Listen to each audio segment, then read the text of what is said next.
Here's a swatch made using the foundation double crochet technique. This technique is really handy because it allows you to make the first row without having to make a separate foundation chain and first row a double crochet. And this comes in really handy when you're making a project where that first row needs to be a specific length. So let me show you how the technique is done. You're going to start out with a chain 3. So let's chain 3. 1, 2, 3. And let's look at that chain. So you're going to work in the third chain from the hook. So 1, 2, 3. And in that third chain you have a front loop and a back loop. So we're going to work in the back loop.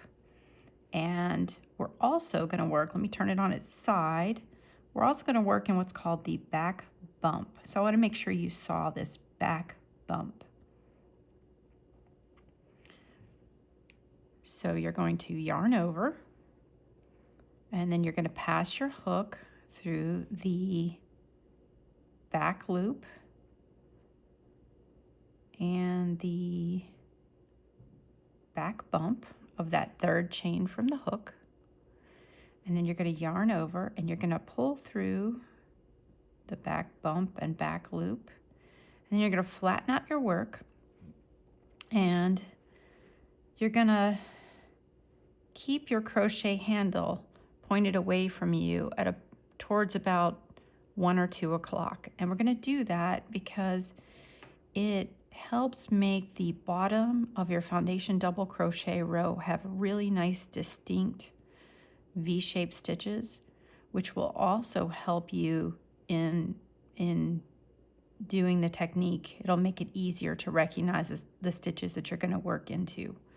So then we're going to yarn over, we're going to chain 1, then you can level out your hook, yarn over, pull through 2, yarn over, pull through 2 again.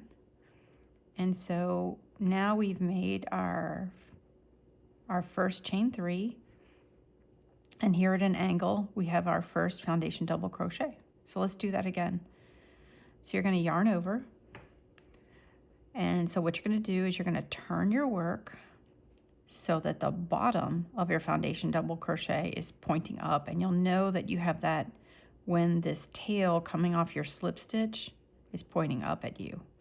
And so what we're going to want to do is we're going to want to pass our hook through the front and back loops of the last stitch we made. And if you're having trouble recognizing the correct front and back loop to work in, if you look at the side of your work, you have this short bar here. And right above the short bar is the front loop that you're going to want to pass your hook through. And behind that is your back loop. So let's go ahead and do that.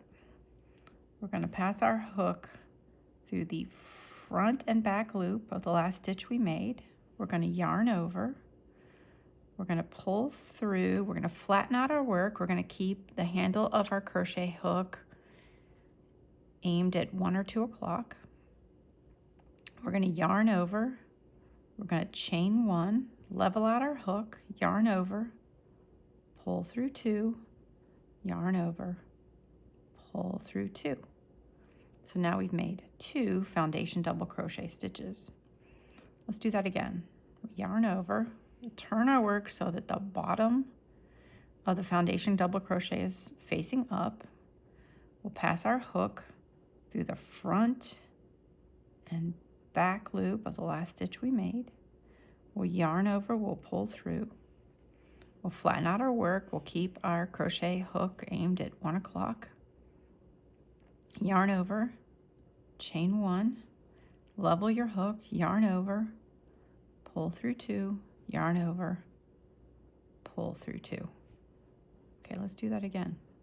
Yarn over, turn your work so that the bottom of your foundation chain is facing up. Pass your hook through the front and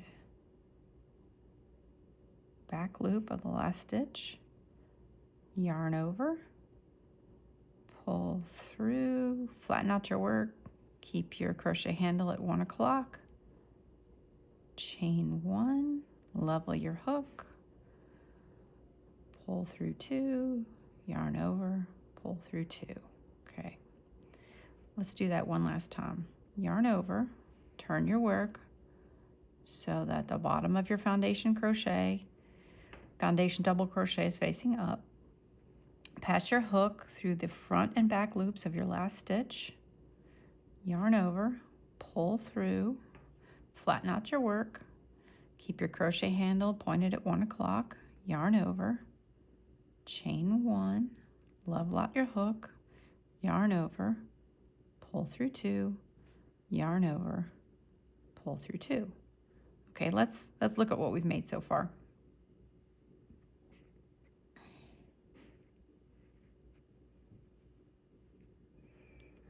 So you can see that you have your chain 3 that you started with,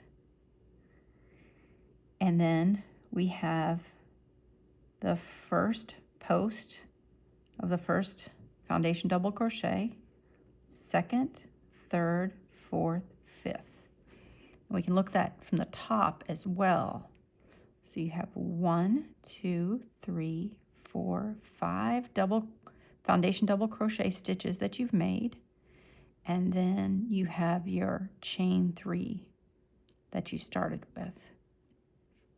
So just looking at the swatch that I made again, hopefully this technique helps you start your projects when they require you to have your foundation row be an exact length.